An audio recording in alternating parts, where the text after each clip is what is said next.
नमस्कार, जय हिंद, वंदे मातरम। सभी साथियों का स्वागत है। मैं आपको इस वीडियो में 100 क्वेश्चन कराऊंगा। 3 टॉपिक आपके कवर करूंगा। एक करूंगा बाल विकास, एक करूंगा कंप्यूटर और एक करूंगा आपका पोषण और स्वास्थ्य। तो पोषण और स्वास्थ्य में बहुत ही अच्छे अच्छे क्वेश्चन है। अब ये जो है ये मॉडल पेपर है आपका 100 नंबर का, 3 टॉपिक से। आप ये कमेंट करके बताना कि आपके नंबर कितने आते हैं, क्योंकि भाई बहुत ज़्यादा मेहनत लगी इन क्वेश्चन को बनाने में। 3 से 4 घंटे इन क्वेश्चन को बनाने में लगे हैं। और अगर आप 85 के ऊपर नंबर लाते हो ना, तभी इन क्वेश्चन को आसान बोलना, ठीक है। कई लोग ऐसे कमेंट कर देते हैं मुझे कि सर ये तो क्वेश्चन आसान है। तो भाई अपने कमेंट भी तो करो, नंबर मैं भी तो देखूँ कि कितने नंबर आपके आते हैं, ठीक है। कुछ क्वेश्चन आसान, कुछ क्वेश्चन टफ। मैं चाहता हूँ आप लोगों से कि 85 प्लस नंबर लाओ। अगर इतने ला लोगे तब मैं मानूंगा कि भाई ये क्वेश्चन आप लोग के लिए सरल है, ठीक है। थोड़े टफ क्वेश्चन लाऊंगा। देखो भाई ध्यान से देखना। तो यहाँ पर पीडीएफ मिल जाएगी टेलीग्राम चैनल से। डिस्क्रिप्शन बॉक्स में टेलीग्राम चैनल का लिंक है, ज्वाइन कर लेना। तो स्टार्ट करते हैं। पहला ही क्वेश्चन, बाल विकास का कौन सा चरण सबसे अधिक संवेदी होता है? कौन सा चरण होता है? पहला ही क्वेश्चन है, इसका जो आंसर आ जाएगा शैशवा अवस्था। ए आंसर लगाया हो, बिल्कुल करेक्ट हो जाएगा। सेकंड क्वेश्चन की तरफ बढ़ते हैं, ध्यान से देखना। पूछा जा रहा है कि पियाजे के संज्ञानात्मक विकास सिद्धांत के अनुसार बालक किस अवस्था में वस्तु स्थायित्व को समझता है? चलिए आंसर बताने का प्रयास कीजिए। चलो, तो इस क्वेश्चन का जो आंसर आ जाएगा वो आ जाएगा संवेदी प्रेरक अवस्था। देखो भाई पियाजे ने जो है ना संज्ञानात्मक विकास का सिद्धांत दिया था, और पियाजे ने 4 अवस्थाओं का वर्णन किया था। चारों अवस्था यहीं पर है, संवेदी प्रेरक अवस्था, पूर्व संक्रियात्मक अवस्था, मूर्त संक्रियात्मक अवस्था और औपचारिक संक्रियात्मक अवस्था। ये चारों जो ऑप्शन में दिख रही है ना, ये चारों ही अवस्था है पियाजे के संज्ञानात्मक विकास की। और आपको पता होना चाहिए कि भाई पियाजे जो है उन्होंने बोला था कि भाई वस्तु स्थायित्व का जो बोध समझता है बच्चा, वो समझता है संवेदी पेशी अवस्था में, ठीक है। चलिए अब देखते हैं थर्ड क्वेश्चन। वाइगोत्स्की के अनुसार बालक का संज्ञानात्मक विकास किसके ऊपर डिपेंड करता है? बहुत ही बढ़िया क्वेश्चन है। देखो भाई वाइगोत्स्की जो बोल रहे थे ना कि उनके अनुसार बालक का जो संज्ञानात्मक विकास है किसके ऊपर निर्भर करता है, तो ये करता है सामाजिक संपर्क पर। यहाँ पर आप लगा देंगे बी आंसर। चलिए अब देखते हैं नेक्स्ट क्वेश्चन, क्वेश्चन नंबर 4। और आपको बता देता हूँ कि भाई ये क्वेश्चन भी बहुत इंपॉर्टेंट है। बाल विकास में अति सीखने, ओवर लर्निंग का क्या प्रभाव होता है? भूलने की संभावना बढ़ जाती है, पहला पॉइंट। दूसरा दिया सीखने की स्थिरता बढ़ती है। तीसरा दिया बुद्धि पर नकारात्मक प्रभाव पड़ता है। और चौथा दिया आत्मविश्वास कम होता है। बहुत ही बढ़िया क्वेश्चन है। इसका मैं आपको आंसर बता दूँ। इस क्वेश्चन का जो आंसर आ जाएगा वो आ जाएगा सीखने की स्थिरता बढ़ती है। यहाँ पर आप लगा देंगे बी आंसर। चलिए नेक्स्ट, कोहलबर्ग के नैतिक विकास सिद्धांत में कौन सा स्तर नहीं आता? देखो कोहलबर्ग ने सिद्धांत दिया था नैतिक विकास का, ठीक है, और उसमें कौन सा स्तर नहीं आता, ये क्वेश्चन आपसे पूछा जा रहा है। पहला दिया पूर्व पारंपरिक स्तर, दूसरा दिया पारंपरिक स्तर, तीसरा दिया है उत्तर पारंपरिक स्तर और चौथा दिया है स्वायत्त स्तर। मैं आपको बता देता हूँ स्वायत्त स्तर जो है ये नहीं आता, ऊपर के तीनों आते हैं, ठीक है। स्क्रीनशॉट ले लो, अच्छा क्वेश्चन है। चलिए अब देखते हैं छठवां क्वेश्चन। अपने नंबर कमेंट करना लास्ट में, ठीक है। टेस्ट इतने लगवा रहा हूँ, एक उम्मीद तो यही करता हूँ ना कि एक लाइक करोगे और इस वीडियो को शेयर करोगे। चलिए छठवां क्वेश्चन, बालक के भाषा विकास में सबसे महत्वपूर्ण कारक कौन सा है? बताइए। सबसे महत्वपूर्ण विकास बालक के भाषा विकास में तो ये पारिवारिक वातावरण है। यहाँ पर आप लगा देंगे बी आंसर, ठीक है। चलिए अब देखते हैं सातवां क्वेश्चन। बालक का प्रथम विद्यालय कौन सा है? विद्यालय, परिवार, समाज, खेल का मैदान। बहुत ही बढ़िया क्वेश्चन है, बहुत ही बढ़िया क्वेश्चन, आसान क्वेश्चन है। आंसर आ जाएगा परिवार, क्योंकि भाई सबसे पहले परिवार से ही बच्चा सीखता है। आठवां क्वेश्चन देखो ध्यान से, बढ़िया सा क्वेश्चन। स्किनर का परिचालन अनुबंध सिद्धांत किस पर आधारित है? बहुत ही बढ़िया क्वेश्चन है। क्वेश्चन नंबर 8, तो 8 का आंसर आ जाएगा जो स्किनर का परिचालन अनुबंधन जो है वो किस सिद्धांत पर आधारित है? तो मैं आपको बता दूं इस क्वेश्चन का आंसर आ जाएगा पुरस्कार और दंड पर, पुरस्कार और दंड पर, ठीक है। बी आंसर है, तो राइट मार दो। चलिए देखते हैं 9वां क्वेश्चन, ध्यान से देखिएगा। 9वां क्वेश्चन, बालक की विकास प्रक्रिया किस प्रकार की होती है? बालक की विकास प्रक्रिया किस प्रकार की होती है? तो देखो ये अनुक्रमिक होती है। कैसी होती है? अनुक्रमिक। बी आंसर है अगर आपका, तो सही है। चलिए 10वां देखो, बहुत बढ़िया क्वेश्चन, एग्जाम में आने वाला क्वेश्चन है, एग्जाम में आने वाला क्वेश्चन है, वेरी वेरी इंपॉर्टेंट। चलिए, निकटस्थ विकास क्षेत्र जिसको हम बोलते हैं zone of proximal development, ZPD का सिद्धांत किसने दिया? बहुत ही बढ़िया क्वेश्चन है। इसके बारे में बात करें तो इसका जो आंसर आ जाएगा वो आएगा LS वाइगोत्स्की। यहाँ पर आप लगा देंगे बी आंसर। चलो मैं एक चीज़ आपको बता देता हूँ कि भाई व्हाट्सअप में हम टेस्ट लेते हैं, व्हाट्सअप में भी हम टेस्ट लेते हैं। अगर आपको उसमें ज्वाइन करना है तो भाई देखो लाइफ टाइम, मतलब लाइफ टाइम ये जब तक आपका एग्जाम है तब तक मैं वहाँ पर आपको टेस्ट दूंगा। डेली दिन भर में 5 मॉक टेस्ट होते हैं। अगर आपको उसको ज्वाइन करना है तो उसका प्राइस 99 रुपये है, पर 99 रुपये आपको वर्थ इट है। कैसे? आपको 5 टेस्ट डेली मिलेंगे, दूसरी बात PDF आपको क्लास की डेली मिलेगी, प्लस में आपको जो भी डाउट है वो भी आप मुझसे पूछ सकते हैं।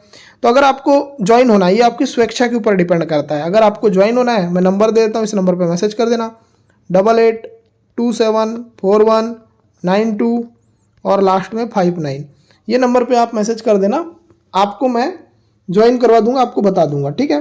तो आपका अगर इंटरेस्ट है तो ज्वाइन कर लेना तैयारी को और बेहतर करने के लिए। बालक का मानसिक विकास किसके ऊपर निर्भर करता है, ये क्वेश्चन था, तो इस क्वेश्चन का आंसर आ जाएगा जैविक और पर्यावरणीय दोनों कारक पर। जैविक और पर्यावरणीय दोनों कारक पर डिपेंड करता है आपके बालक का मानसिक विकास। चलिए अब देखते हैं क्वेश्चन नंबर 12 में पूछा जा रहा है कि सामाजिक अधिगम सोशल लर्निंग का सिद्धांत किसने दिया। बढ़िया सा क्वेश्चन है, इसका जो आंसर आ जाएगा बेंडूरा जो थे उन्होंने सामाजिक अधिगम का सिद्धांत दिया। नेक्स्ट क्वेश्चन नंबर 13, बाल विकास में संवेग को इमोशन बोलते हैं, किसका भाग होता है, तो इमोशन होता है संवेगात्मक विकास का भाग। यहाँ पर आप लगा देना डी आंसर। चलिए अब देखेंगे हम 14 क्वेश्चन। 14 में ये पूछा जा रहा है कि भाई 14 में ये पूछा जा रहा है कि बाल विकास में आत्मसम्मान का निर्माण किससे प्रभावित होता है। आत्मसम्मान का जो निर्माण होता है वो किससे प्रभावित होता है बाल विकास में, इसका आंसर आ जाएगा पारिवारिक वातावरण, बी आंसर आ जाएगा। चलिए नेक्स्ट 15वां, बच्चे में जिज्ञासा बढ़ाने के लिए शिक्षक को क्या करना चाहिए। बच्चे में अगर आपको जिज्ञासा बढ़ाना है तो शिक्षक को क्या करना चाहिए, बेहतरीन सा क्वेश्चन। देखो मैंने आपको ये बोला है कि जब भी एक शिक्षक अगर आप बनोगे ना, तो ऐसे तो आप शिक्षक बनोगे नहीं, महिला सुपरवाइजर की तैयारी कर रहे हो तो सुपरवाइजर बनोगे, परंतु अगर शिक्षक बनोगे तो उनकी रुचि के अनुसार शिक्षण आपको कराना पड़ेगा, तभी उनको जो है सीखने में रुचि आएगी। तो यहाँ पर आप लगा देंगे बी आंसर, ठीक है, बी आंसर आएगा। चलिए देखते हैं 16वां क्वेश्चन, ध्यान से देखिएगा। बालक का सर्वांगीण विकास किसके माध्यम से होता है। बालक का जो सर्वांगीण विकास है वो किसके माध्यम से होता है, देखो तो ये शारीरिक भी होता है, मानसिक भी होता है, सामाजिक भी होता है और संवेगात्मक भी होता है, मतलब यहाँ पर आप लगा देंगे सी आंसर। चलिए अब देखते हैं नेक्स्ट क्वेश्चन, और नेक्स्ट क्वेश्चन आपकी स्क्रीन पर ये रहा 17वां क्वेश्चन, ध्यान से देखिएगा। बालक के प्रारंभिक वर्षों में सीखने का मुख्य स्रोत क्या होता है। बहुत ही बढ़िया क्वेश्चन है। क्वेश्चन ये पूछा जा रहा है आपसे कि बालक के प्रारंभिक वर्षों में सीखने का मुख्य स्रोत क्या होता है, ठीक है, अच्छा सा क्वेश्चन है ना। मैंने आपको इस क्वेश्चन का आंसर बताया, अनुभव और पर्यावरण, अनुभव और पर्यावरण। चलिए नेक्स्ट क्वेश्चन नंबर 18। चलो 18 क्वेश्चन को बता दो भाई। बोला जा रहा है कि पियाजे के अनुसार कौन सी अवस्था में बालक संग्रहित क्रियाओं रिवर्सिबल ऑपरेशन को समझता है। संग्रहित क्रियाओं को किस अवस्था में समझता है, मूर्त संक्रियात्मक अवस्था। ये अवस्था में जो बच्चा है वो संग्रहित क्रियाओं को अच्छे से समझता है। देखो मैं आपको एक और चीज़ बताता हूँ, ये अवस्था होती है 7 से लेकर 11 वर्ष की अवस्था, ठीक है। चलिए अब देखो 19वां क्वेश्चन, बालक की सामाजिकता के विकास में सबसे महत्वपूर्ण भूमिका किसकी होती है। देखो बालक का जो सामाजिकता का विकास करते हैं तो उसमें सबसे महत्वपूर्ण भूमिका किसकी होती है, तो परिवार की भी होती है और समाज की भी होती है। यहाँ पर सी आंसर अगर आप लगा रहे हो ना तो करेक्ट है, तो नंबर काउंट करते चलना, सी आंसर इसका करेक्ट आएगा। चलिए 20, आत्मविश्वास सेल्फ एक्चुअलाइजेशन का सिद्धांत किसने दिया। बढ़िया सा क्वेश्चन है, इसका आंसर आ जाएगा अब्राहम मैस्लो। अब्राहम मैस्लो जो थे उन्होंने आत्मविकास जिसको बोलते हैं सेल्फ एक्चुअलाइजेशन, इसका सिद्धांत दिया, तो यहाँ पर आपका ए आंसर आएगा। बढ़ेंगे नेक्स्ट क्वेश्चन की तरफ, और नेक्स्ट क्वेश्चन 21, बच्चों में सीखने की प्रक्रिया को प्रभावी बनाने के लिए सबसे अच्छा तरीका क्या है। अगर सीखने की प्रक्रिया को प्रभावी बनाना है बच्चों में तो क्या सबसे ज़्यादा इंपॉर्टेंट है, तो इसका जो आंसर आएगा वो क्या आएगा, तो इसका जो आंसर आ जाएगा वो आ जाएगा गतिविधियों और अनुभवों के माध्यम से सीखना। यहाँ आंसर आ जाएगा सी आंसर। चलिए अब देखते हैं नेक्स्ट क्वेश्चन, क्वेश्चन नंबर 22, बाल विकास में मूल्यांकन को असेसमेंट बोलते हैं, ठीक है, का उद्देश्य क्या होता है। देखो मूल्यांकन का उद्देश्य क्या होता है, क्वेश्चन बहुत ही अच्छा है। अगर बात करें 22वें क्वेश्चन की तो आंसर जो बन जाएगा बच्चों के विकास को समझना और सुधार के लिए कदम उठाना, यही जो होता है मूल्यांकन या असेसमेंट का उद्देश्य होता है। चलिए देखते हैं 23 क्वेश्चन, पूछा ये चाह रहा है कि वाइगोत्स्की के अनुसार सीखने के लिए सबसे प्रभावी तरीका क्या है। चलिए 23 क्वेश्चन आपसे पूछा जा रहा है, तो इसका जो आंसर आ जाएगा वो आ जाएगा सामाजिक बातचीत के माध्यम से सीखना। ये जो सबसे प्रभावी तरीका है, क्योंकि जब आप किसी से बातचीत के माध्यम से सीखते हो तो ज़्यादा अच्छे से आप सीख पाते हो। चलिए अब देखते हैं 24, पूछा ये जा रहा है कि थार्नडाइक का प्रभाव का नियम किस प्रकार की प्रतिक्रिया को प्रबल किया जाता है। देखो प्रभाव का जो नियम होता है ना थार्नडाइक का, वो किस प्रकार की प्रतिक्रिया को प्रबल किया जाता है इससे, तो ये किया जाता है सकारात्मक प्रतिक्रिया को। यहाँ आंसर आ जाएगा बी आंसर, ठीक है, बहुत ही अच्छा क्वेश्चन है। चलिए अब हम बढ़ेंगे नेक्स्ट क्वेश्चन की तरफ, और नेक्स्ट क्वेश्चन 25 ये पूछा जा रहा है बालक का जो व्यक्तित्व विकास किससे प्रभावित होता है? बालक का जो व्यक्तित्व विकास होता है वो किससे प्रभावित होता है? देखो ये क्वेश्चन बहुत ही अच्छा क्वेश्चन है। ये देखो ये अनुवांशिकता से भी होता है और पर्यावरण से भी होता है। नंबर काउंट करते चलना। चलिए नेक्स्ट, बालकों में संज्ञानात्मक विकास के लिए सबसे अधिक उपयोगी गतिविधि कौन सी है? अगर हम चाहते हैं कि बच्चे में संज्ञानात्मक विकास हो जाए तो सबसे अधिक उपयोगी गतिविधि कौन सी है? तो इसका जो आंसर आ जाएगा वो आ जाएगा खेल और गतिविधियां। ये आंसर आएगा। चलिए 27 देखो, खेल कोहलबर्ग के नैतिक विकास सिद्धांत में पूर्व पारंपरिक स्तर में बच्चे किस आधार पर निर्णय लेते हैं? किस आधार पर लेते हैं? तो ये लेते हैं व्यक्तिगत लाभ और दंड से बचने के आधार पर। बी आंसर आएगा।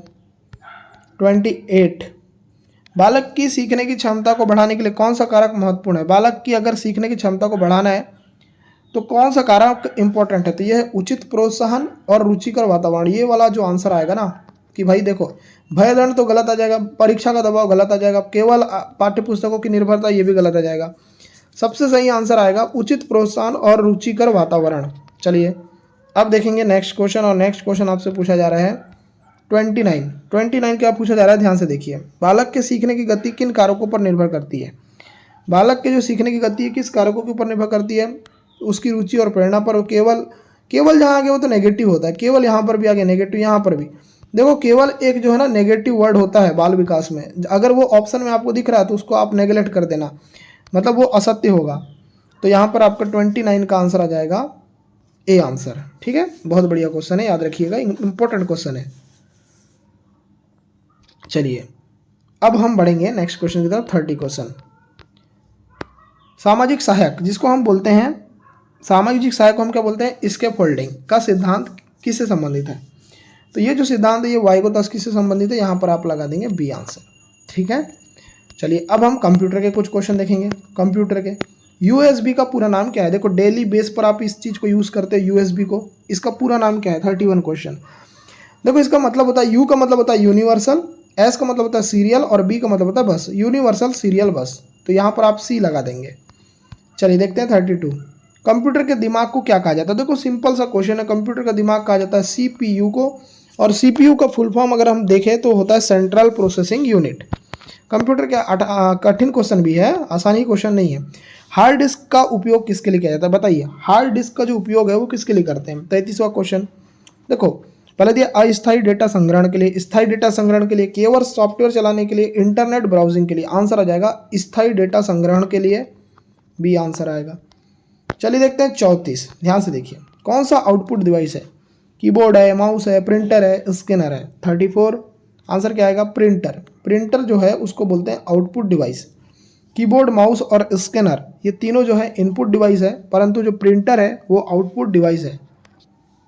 चलिए next question, question number 35, Bharat का पहला कंप्यूटर कब आया था? बहुत ही बढ़िया क्वेश्चन, इसका आंसर आ जाएगा 1956। 1956। ये क्वेश्चन आसान लग रहा है ना? तो इस क्वेश्चन का आंसर ये बता दो कि भारत का जो पहला कंप्यूटर था उसका नाम क्या था? चलो कमेंट करके बताओ। 36, आईपी एड्रेस किसका संक्षिप्त रूप है? देखो आईपी एड्रेस जो है वो किसका संक्षिप्त रूप है? अच्छा सा क्वेश्चन है ना 36, इसका जो आंसर आएगा आईपी एड्रेस का होता है इंटरनेट प्रोटोकॉल। ये इसका मतलब होता है इंटरनेट प्रोटोकॉल।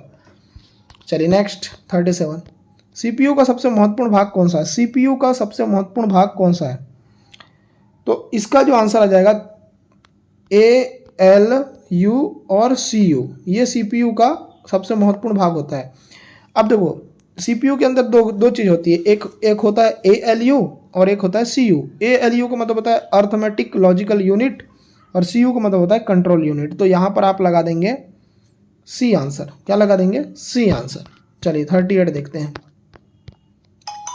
ऑपरेटिंग सिस्टम उदाहरण है। देखो बहुत ही अच्छा क्वेश्चन है, ऑपरेटिंग सिस्टम उदाहरण है। 38, तो इसका आंसर आ जाएगा, देखो यहाँ पर आपको बताना है ऑपरेटिंग सिस्टम का उदाहरण कौन सा है। एमएस ऑफिस है क्या? नहीं है। क्रोम है क्या? ये तो ब्राउजर है। फोटोशॉप क्या? ये एप्लीकेशन है। तो ये विंडोज जो है ये ऑपरेटिंग सिस्टम का उदाहरण है। चलिए 39, रैम का मुख्य कार्य क्या है? रैम का मुख्य कार्य क्या होता है? तो रैम का जो मुख्य कार्य होता है अस्थायी रूप से डेटा संग्रहण करना। रैम का फुल फॉर्म होता है रैंडम एक्सेस मेमोरी। रोम का फुल फॉर्म होता है read only memory, read only memory जिसको हम बोलते हैं ROM, रीड ओनली मेमोरी, ये जो मेमोरी होती है ये स्थायी मेमोरी होती है, परंतु रैम जो है वो अस्थायी मेमोरी होती है। चलिए 40 क्वेश्चन देखते हैं ध्यान से। ALU का पूरा नाम क्या है? ALU का पूरा नाम क्या है? ये क्वेश्चन बन रहा है तो इसका जो आंसर आ जाएगा अर्थमेटिक लॉजिकल यूनिट इसका पूरा नाम होता है। क्या होता है? अर्थमेटिक लॉजिकल यूनिट इसका पूरा नाम होता है। चलिए देखते हैं नेक्स्ट क्वेश्चन। WWW का आविष्कार किसने किया? बहुत ही बढ़िया क्वेश्चन। अगर इस क्वेश्चन की बात करें WWW का आविष्कार किसने किया तो टिम बर्नर्स ली ने किया, बी आंसर आएगा। चलिए नेक्स्ट क्वेश्चन 42। CD का पूरा नाम क्या? देखो CD का पूरा नाम पूछा जा रहा है। CD का पूरा नाम क्या था? कॉम्पैक्ट डिस्क है, यहाँ पर आप लगा देंगे ए आंसर, इंपॉर्टेंट क्वेश्चन है। चलिए 43। HTML का उपयोग किसके लिए किया जाता है? HTML का उपयोग किसके लिए किया जाता है? एग्जाम में आ जाएगा क्वेश्चन कि HTML का उपयोग किसके लिए करते हैं। चलिए इस क्वेश्चन की बात करते हैं 43 की, तो इसका आंसर आ जाएगा वेबसाइट बनाने के लिए। वेबसाइट बनाने के लिए HTML का उपयोग किया जाता है। 44। पाइथन क्या है? पाइथन क्या है ये क्वेश्चन आपसे पूछा जा रहा है, तो पाइथन के बारे में बता दूं मैं आपको, ये प्रोग्रामिंग भाषा है, तो बी आंसर आएगा। चलिए 45 देखते हैं। वाईफाई का उपयोग किसके लिए किया जाता है? डेटा स्टोरेज के लिए, इंटरनेट एक्सेस करने के लिए, प्रिंटिंग के लिए, केवल मोबाइल चार्जिंग के लिए। क्वेश्चन बनना चाहिए आपसे, ये इंटरनेट एक्सेस करने के लिए वाईफाई का उपयोग किया जाता है। चलिए नेक्स्ट क्वेश्चन 46, ध्यान से देखिएगा। कौन सा सबसे तेज कंप्यूटर है? सबसे तेज कंप्यूटर कौन सा है? तो सुपर कंप्यूटर सबसे तेज कंप्यूटर है। चलिए नेक्स्ट। DOS क्या है? DOS क्या है? गेम है, ऑपरेटिंग सिस्टम है, ब्राउजर है, सोशल मीडिया प्लेटफॉर्म है। देखो DOS क्या है? तो ये है ऑपरेटिंग सिस्टम। ऑपरेटिंग सिस्टम इसके नाम से स्पष्ट है। DOS, डी का मतलब डिस्क, ओ का मतलब ऑपरेटिंग, एस का मतलब सिस्टम, डिस्क ऑपरेटिंग सिस्टम। चलिए 48। Ctrl+Z का उपयोग किसके लिए किया जाता है? बहुत ही बढ़िया क्वेश्चन है 48, आंसर बताइए। Ctrl+Z के बारे में बता देते हैं हम आपको कि अंडू के लिए इसका उपयोग किया जाता है। अंडू के लिए इसका उपयोग किया जाता है Ctrl+Z का। चलिए नेक्स्ट। URL में HTTP का पूरा नाम क्या होता है? URL में HTTP का पूरा नाम क्या होता है? बहुत ही बढ़िया क्वेश्चन है। अगर बात करें क्वेश्चन नंबर 49 की, तो आंसर आ जाएगा हाइपर टेक्स्ट ट्रांसफर प्रोटोकॉल, यही इसका आंसर होगा। हाइपर टेक्स्ट ट्रांसफर प्रोटोकॉल यही होता है इसका मतलब। 50 देखो। SMTP का उपयोग किसके लिए किया जाता है? SMTP का उपयोग किसके लिए किया जाता है? एग्जाम में आने वाला क्वेश्चन, इसका आंसर आ जाएगा ईमेल भेजने के लिए। चलिए 51 देखते हैं, ध्यान से देखिएगा, बहुत अच्छा क्वेश्चन। कंप्यूटर का कौन सा नंबर सिस्टम उपयोग होता है? बाइनरी, ऑक्टल, हेक्साडेसिमल, ये सभी। देखो कंप्यूटर में कौन सा नंबर सिस्टम उपयोग में किया जाता है? तो इसका जो आंसर आ जाएगा ना, वो आ जाएगा सभी। मतलब ये सभी उपयोग करते हैं, पर ज़्यादातर जो है बाइनरी यूज होता है। Next question. ब्लूटूथ का उपयोग किसके लिए किया जाता है? ब्लूटूथ का उपयोग देखो 52 क्वेश्चन, तो आंसर आ जाएगा वायरलेस डेटा ट्रांसफर के लिए। वायरलेस डेटा ट्रांसफर के लिए ब्लूटूथ का उपयोग किया जाता है। ये भी क्वेश्चन बहुत ही अच्छा क्वेश्चन है। चलिए next question, question number 53। Google Chrome क्या है? गूगल क्रोम क्या है? ये क्वेश्चन अगर एग्जाम में आपसे बन जाए 53, तो आंसर आ जाएगा बी। वेब ब्राउजर है गूगल क्रोम, वेब ब्राउजर, ठीक है, वेब ब्राउजर है गूगल क्रोम, याद रखिएगा, एग्जाम में आने वाला क्वेश्चन है। चलिए नेक्स्ट क्वेश्चन नंबर 54। BIOS कहाँ स्टोर होता है? हार्ड डिस्क में, रैम में, रोम में, या कैश मेमोरी में? मैं आपको बता दूं BIOS जो है ये स्टोरेज होता है आपके रोम में, रीड ओनली मेमोरी में। चलिए नेक्स्ट। कंप्यूटर नेटवर्क में कौन सा डिवाइस डेटा ट्रांसफर को नियंत्रित करता है? मॉडेम करता है, राउटर करता है, स्कैनर करता है, कीबोर्ड करता है? 55 की बात करते हैं तो राउटर इसका राइट आंसर आएगा। चलिए देखते हैं नेक्स्ट क्वेश्चन, क्वेश्चन नंबर 56। कौन सा ब्राउजर गूगल द्वारा विकसित किया गया? Firefox, Edge, Chrome, Safari? मैं आपको बता देता हूँ, इस क्वेश्चन का आंसर आ जाएगा क्रोम। क्रोम जो ब्राउजर है ना, ये गूगल के द्वारा विकसित किया गया है। चलिए अब देखते हैं नेक्स्ट क्वेश्चन। नेक्स्ट क्वेश्चन आपसे पूछा जा रहा है लाइनक्स क्या है? वेब ब्राउजर है, ऑपरेटिंग सिस्टम है, गेम है, प्रोग्रामिंग भाषा है? 57 क्वेश्चन, आंसर आ जाएगा ऑपरेटिंग सिस्टम है लाइनक्स। लाइनक्स क्या है? Operating system. चलिए 58 देखते हैं। MP3 फॉर्मेट का उपयोग किसके लिए किया जाता है? MP3 फॉर्मेट का उपयोग किसके लिए किया जाता है? एग्जाम में आने वाला क्वेश्चन है ये, इसका आंसर क्या आएगा बताइए? बहुत बढ़िया क्वेश्चन 58। अगर बात करें 58 की, तो बी आंसर आएगा ऑडियो फाइल के लिए। ऑडियो फाइल के लिए जो है MP3 फॉर्मेट का उपयोग किया जाता है। चलिए 59 देखते हैं, ध्यान से देखिएगा। फायरवॉल का मुख्य कार्य क्या है? देखो फायरवॉल का मुख्य कार्य क्या होता है, तो मैं आपको बता दूं, कंप्यूटर की सुरक्षा करना, ये फायरवॉल का काम होता है। चलिए 60 देखो, पेन का पूरा नाम क्या है? पेन, PAN, पेन, पेन का पूरा नाम क्या है? पेन का पूरा नाम होता है पर्सनल एरिया नेटवर्क। P का मतलब होता है पर्सनल, A का मतलब होता है एरिया और N का मतलब होता है नेटवर्क। पर्सनल एरिया नेटवर्क, यही पेन का पूरा नाम होता है। ठीक है, चलिए अब देखते हैं 61। अब पोषण और स्वास्थ्य वाले क्वेश्चन देख लो। स्वस्थ शरीर के लिए प्रतिदिन कितना पानी पीना आवश्यक होता है? बहुत ही बढ़िया क्वेश्चन, इसका आंसर आ जाएगा 2 से 3 लीटर। अगर आप पानी पीते हो ना दिन भर में, तो वो स्वस्थ शरीर के लिए एकदम जरूरी होता है। तो यहाँ पर आप लगा देंगे B आंसर। चलिए नेक्स्ट, कौन सा विटामिन आंखों की रोशनी बढ़ाने में मदद करता है? आंखों की रोशनी अगर आपको बढ़ाना है तो किस विटामिन से आप बढ़ा सकते हैं? तो इसका आंसर आ जाएगा विटामिन ए। विटामिन ए का रासायनिक नाम होता है रेटिनॉल। और विटामिन ए की कमी से जो रोग होता है वो होता है वर्ण अंधता, जिसको हम बोलते हैं कलर ब्लाइंडनेस। ठीक है, 63 देखो, दूध में मुख्य रूप से कौन सा पोषक तत्व पाया जाता है? देखो आपको पता ही है भाई, दूध में कैल्शियम पाया जाता है, तभी तो दूध पीने की सलाह दी जाती है, आपने देखा होगा। तो बहुत ही बढ़िया क्वेश्चन है, 63 का B आंसर आपका बन जाएगा। चलिए 64 देखते हैं, कौन सा पोषक तत्व शरीर को ऊर्जा प्रदान करता है? शरीर को ऊर्जा जो प्रदान करता है वो कार्बोहाइड्रेट करता है, प्रोटीन भी नहीं करता, विटामिन भी नहीं करता, खनिज भी नहीं करता, परंतु जो ऊर्जा प्रदान करता है वो करता है कार्बोहाइड्रेट। चलिए next, question number 65, vitamin C की कमी से कौन सा रोग होता है? मैंने आपको विटामिन सी के बारे में सारी चीज बता दी है। विटामिन सी का रासायनिक नाम होता है एस्कॉर्बिक एसिड। ठीक है, विटामिन सी की कमी से होता है स्कर्वी रोग। ठीक है, और विटामिन सी जो है ये खट्टे फलों से प्राप्त होता है, खट्टे फलों से प्राप्त होता है। सारी चीज विटामिन के बारे में मैंने बता दी है। 66वां क्वेश्चन, ध्यान से देखिएगा, 66वां क्वेश्चन, स्वस्थ जीवन के लिए संतुलित आहार में क्या शामिल होना चाहिए? चलिए बताइए, बहुत ही बढ़िया क्वेश्चन है। 66 का जो आंसर आ जाएगा ना, वो आ जाएगा C आंसर, कार्बोहाइड्रेट, प्रोटीन, वसा, विटामिन, खनिज, ये सारी चीजें जो हैं संतुलित आहार के लिए शामिल होना चाहिए, संतुलित आहार में। चलिए अब आप देखते हैं नेक्स्ट, कौन सा खनिज हड्डियों और दांतों को मजबूत करता है? मैंने आपको बता दिया, ये क्वेश्चन का आंसर आ जाएगा कैल्शियम। कैल्शियम हमको दूध से प्राप्त होता है। किससे प्राप्त होता है डियर? दूध से प्राप्त होता है। ठीक है, याद रखिएगा, ये क्वेश्चन अच्छा है। चलिए अब देखते हैं नेक्स्ट क्वेश्चन। क्वेश्चन नंबर आपसे पूछा जा रहा है 68 में ये पूछा जा रहा है, कौन सा भोजन फाइबर से भरपूर होता है? फाइबर से भरपूर भोजन कौन सा होता है? फल और सब्जियां, फिर दिया है चिकन, दूध, मछली। तो देखो यहाँ पर मैं आपको बता दूं, 68 का जो आंसर आएगा वो आएगा फल और सब्जियां। फल और सब्जियां जो है ये होता है आपका फाइबर से भरपूर। चलिए 69, स्वस्थ पाचन तंत्र के लिए सबसे अधिक आवश्यक क्या है? अगर आपको स्वस्थ पाचन तंत्र रखना है, अपने शरीर में स्वस्थ पाचन तंत्र रखना है, तो सबसे ज़्यादा इम्पोर्टेंट क्या है? तो ये फाइबर होता है। सबसे ज़्यादा इम्पोर्टेंट क्या होता है? फाइबर। तो यहाँ पर आपका जो आंसर आ जाएगा वो आ जाएगा C। चलिए नेक्स्ट क्वेश्चन देखेंगे। नेक्स्ट क्वेश्चन आपसे पूछा जा रहा है, ध्यान से देखिएगा, स्वस्थ पाचन के लिए सबसे अधिक आवश्यक क्या है? फाइबर, ये तो हो गया। चलो 70 क्वेश्चन देखो, रक्त में शर्करा, ब्लड शुगर को नियंत्रित करने के लिए कौन सा हार्मोन मदद करता है? ये क्वेश्चन भी अच्छा क्वेश्चन है, इसका आंसर आ जाएगा इंसुलिन। इंसुलिन जो है ना, रक्त में शर्करा को नियंत्रित करने में मदद करता है। चलिए अब देखते हैं नेक्स्ट क्वेश्चन 71वां, कौन सा तेल खाना पकाने के लिए सबसे स्वास्थ्यवर्धक माना जाता है? बेहतरीन सा क्वेश्चन। जैतून का जो तेल होता है ना, जिसको हम बोलते हैं ओलाइव ऑयल बोलते हैं, ये जो ऑयल होता है ना, ये खाना बनाने के लिए सबसे ज़्यादा स्वास्थ्यवर्धक होता है। 72, फास्ट फूड अधिक खाने से कौन सी समस्या हो सकती है? फास्ट फूड अगर अधिक खा रहे हो, हृदय रोग होगा, मोटापा, मधुमेह, उपरोक्त सभी। मैं आपको बता देता हूँ, उपरोक्त सभी आंसर आएगा। चलिए देखते हैं 73 क्वेश्चन, रक्त निर्माण के लिए कौन सा खनिज आवश्यक होता है? Calcium, phosphorus, iron, sodium. Answer जो आ जाएगा वो आ जाएगा आयरन। चलिए देखते हैं नेक्स्ट क्वेश्चन 74, रात में अच्छी नींद के लिए कौन सा हार्मोन जिम्मेदार होता है? देखो रात में अगर आपको अच्छी नींद चाहिए तो कौन सा हार्मोन जिम्मेदार होता है? 74 क्वेश्चन आंसर आ जाएगा मेलाटोनिन।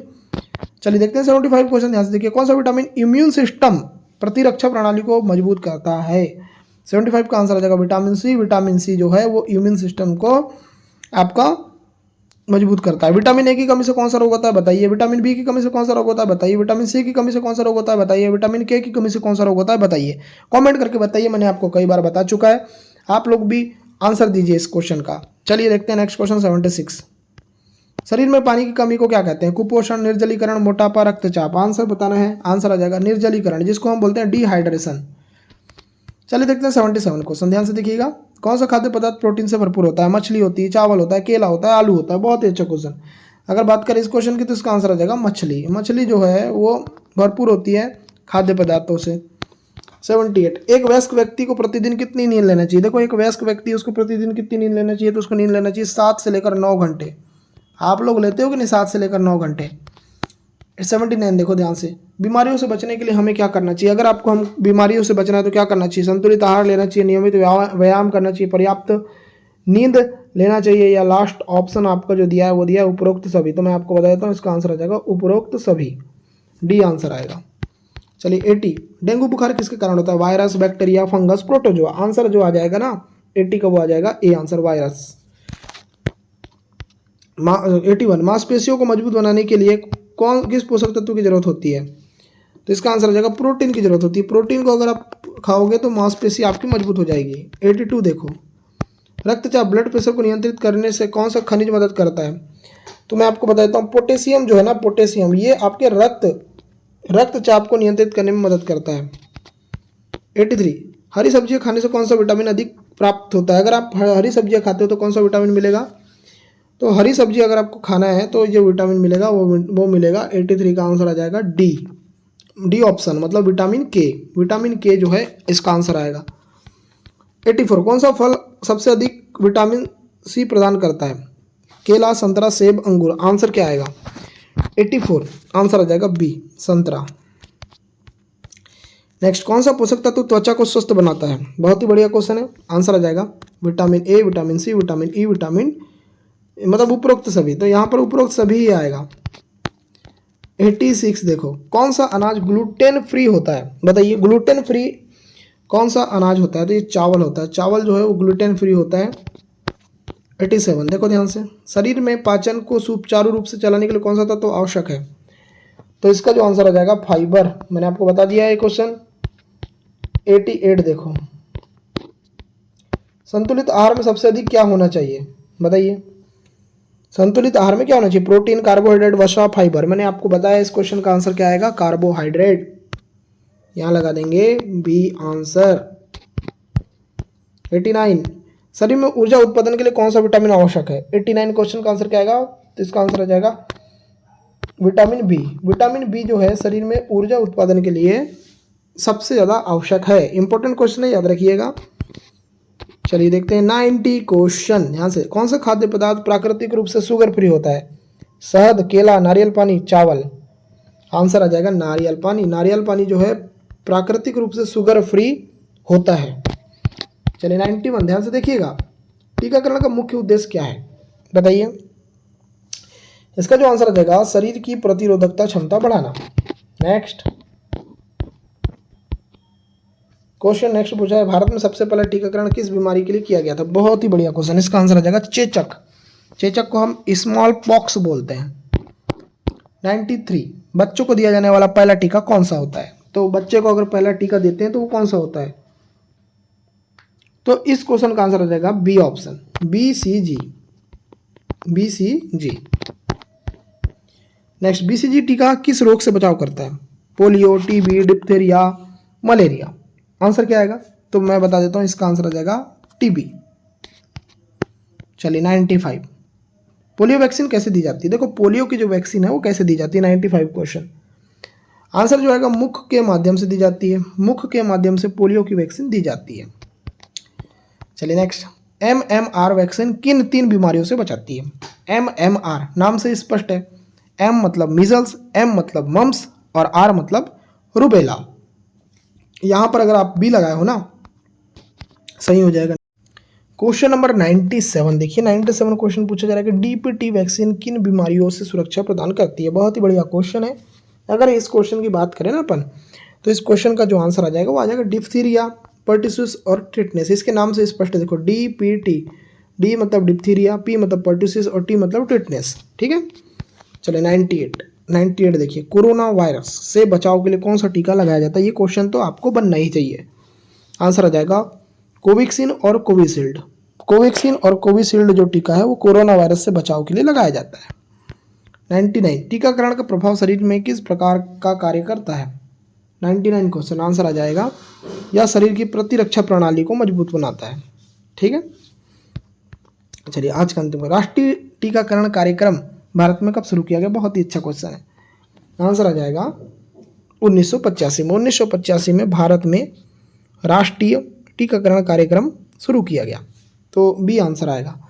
सारे के सारे क्वेश्चन करा दिए हैं। उम्मीद करता हूँ ये वीडियो आपको पसंद आई। ये पसंद आई वीडियो तो लाइक करें, शेयर करें और चैनल को सब्सक्राइब करें। आपका वीडियो देखने के लिए धन्यवाद। आपका दिन शुभ हो।